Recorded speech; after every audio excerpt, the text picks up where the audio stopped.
experience. She went there to find her mother, to find a photo of her mother.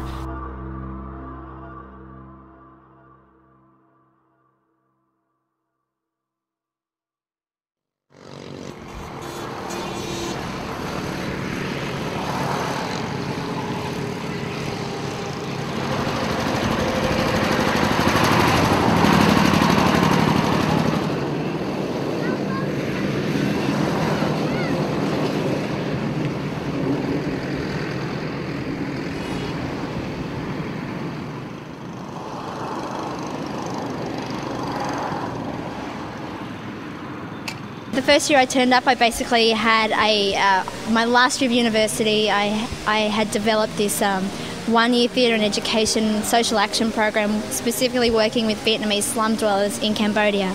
And so I came out underworld missions, but I came to really play around with this theatre program and the whole use of performance, music, arts and contemporary culture for missions, missions goals and for social action work and so forth, but using contemporary arts. So I came to play around with that when I came out underworld missions, and then maybe 3 months into that, God kind of nailed me one day and said, well, what do you want to do? Jump on a bandwagon and go to Africa, or stay here and start something new?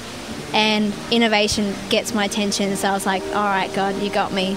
And then God hit me with another question, said, do you want to change people's lives, or do you want to change their eternal destination? Do you want to combine this community development stuff with me, or do you want to just impact the next however many days they have on Earth? And I was like, okay, you got me. So I reapplied to come out as a specialised missionary, still using music, still using drama, performance, all that stuff, but having it much more integrated into church planning and into other things that would have more eternal results.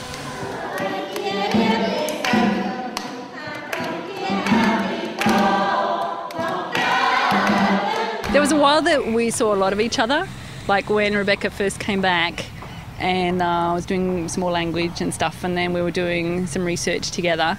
But now they've just kind of like, our paths have diverged. So Sarah's kind of doing more of a rural thing and works more with training rural pastors and working with rural churches, and I work more in the city. I work more with city ministries, with performance, with the city church sort of stuff that I'm into. So we live near each other, like there's literally probably 20 minutes between us if we're lucky. But we don't necessarily see each other that often, and sometimes it's a phone call here and there. What are you doing? What are you up to? Let's catch up. Or like, for example, Sarah rang me up not too long ago and was like, before you go home to Australia, you've got to try and come over in the next couple of weeks because I've got chili Tim Tams and you've got to try them at some point.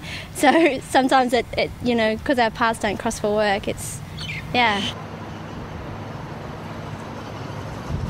And I have to say, when Rebecca came, I really did not think that she was going to be an AOG missionary.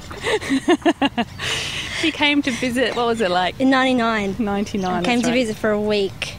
And she stayed at my place, so I gave her one lesson on how to get on a motorbike, like a motor taxi, they call it, and go places. And normally, like when we have visitors, you have to take them by the hand and you have to go with them everywhere. And well, we had these meetings, and so I'm like, okay, Rebecca, so I'll write this down for you.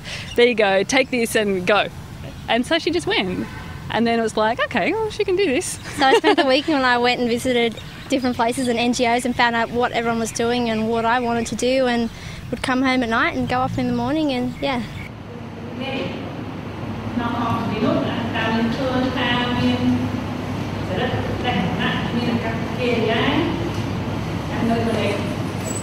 Well, I did the normal hard slog, take years and years and years to learn the language, and, now I'm fluent where, like, if I want to say something in Khmer, I can just say it. And so when I'm teaching something or training or whatever, I don't have to actually spend time preparing for the language side of things, so I can just prepare and do it. So in your brain, when you were in a Cambodian environment, are you thinking? Think mine. Yeah, there's no translation going on. You just thinking. It's a thought, and it just comes out in Khmer. But with Rebecca, she's one of those super duper talented people, aren't you? Where so I think at the point where, so when Rebecca came back to Cambodia, so she had 1 year, then she went to Australia for a year. When she came back to Cambodia, so I'd been there for nearly 4 years, about 4 years. Yeah. And when she came back, I was like ahead of her in language. She did a month solid of language study.